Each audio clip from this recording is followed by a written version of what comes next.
Now, imagine moving into your new home and finding water pouring through the ceiling. And imagine having to fork out your life savings to fix it while the builder doesn't pay a single cent. It's all because of a little-known loophole, which these apartment owners found out about the hard way. These were supposed to be their dream homes before it turned disastrous, costing them everything.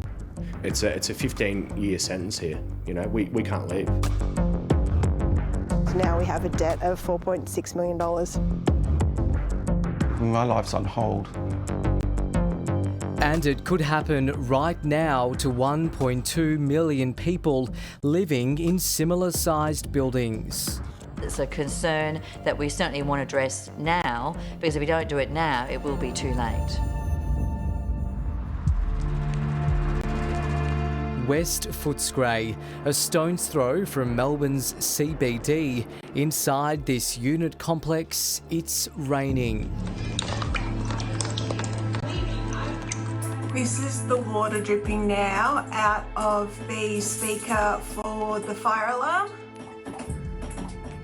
Everything just started leaking out of the little manhole in the roof, and then out of the light fixtures. 47-year-old travel agent Zoe's had to move in with her mum. I can't afford to sell it. I can't afford to buy another place. From black mould to leaking balconies and lifts that weren't built to safety standards, it's a mess. Middle of summer, 38 degrees. I got stuck in one of the lifts in my building, and 38 degrees, and I was in that lift for an hour and a half. Fortunately, someone saw me going into the lift and heard me calling soon after, because the emergency phone wasn't connected to the system in the lift, and there was no mobile phone coverage. This isn't how Gary imagined his 60s. The plan was basically to retire, self-funded retiree, sell the apartment and move to Queensland, but because of all the defects, that's just been, thrown up in the air. Builder Andrew lives here too. My next door neighbour went bankrupt, so she was the first one. And this is why. When you build a home, you expect the builder to be liable if things go wrong. But across Australia, builders constructing apartment complexes 4 stories and above aren't legally required to take out warranty insurance. Meaning, if the builder goes belly up, it's the owners who are left to foot the bill.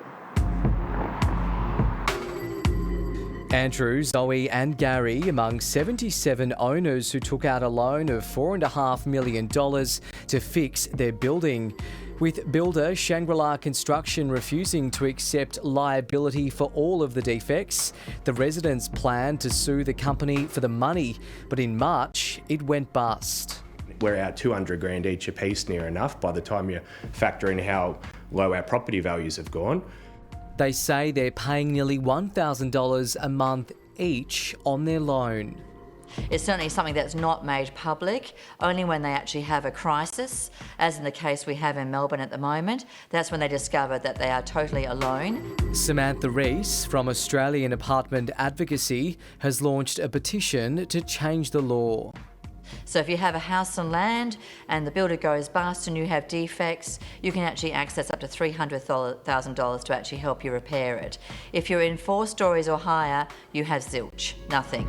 The fact that the government are refusing to acknowledge this, they're refusing to say, look, we buggered up, we're going to make it right. They're literally just trying to, cover their eyes and ears and hope it all goes away. The residents have questioned why the Victorian government intervened with a financial lifeline for victims of the Porter Davis fiasco, but not them.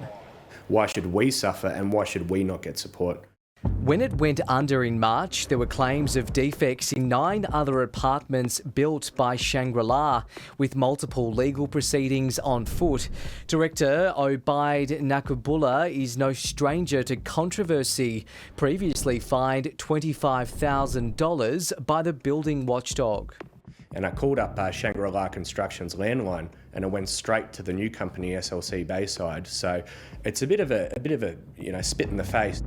The liquidator's report states that before going into liquidation, Shangri-La transferred its assets to another company, SLC Bayside. And while Obaid is not in control of that company, he's still a director of many other property development firms. In a statement, Shangri-La told us, Shangri-La Construction offered to rectify several alleged defects in 2019 based on an independent building report. Shangri-La believed the alleged defects fell into three categories: those that involved maintenance issues, those that Shangri-La agreed to fix, and those that required further investigation. The owners' corporation instead chose to take legal action against Shangri-La Construction. would you ever buy an apartment again? Never. Never. I wouldn't think that something like this would happen in Australia, you know. I always thought, you know, as a country, we're at the forefront of sort of social justice.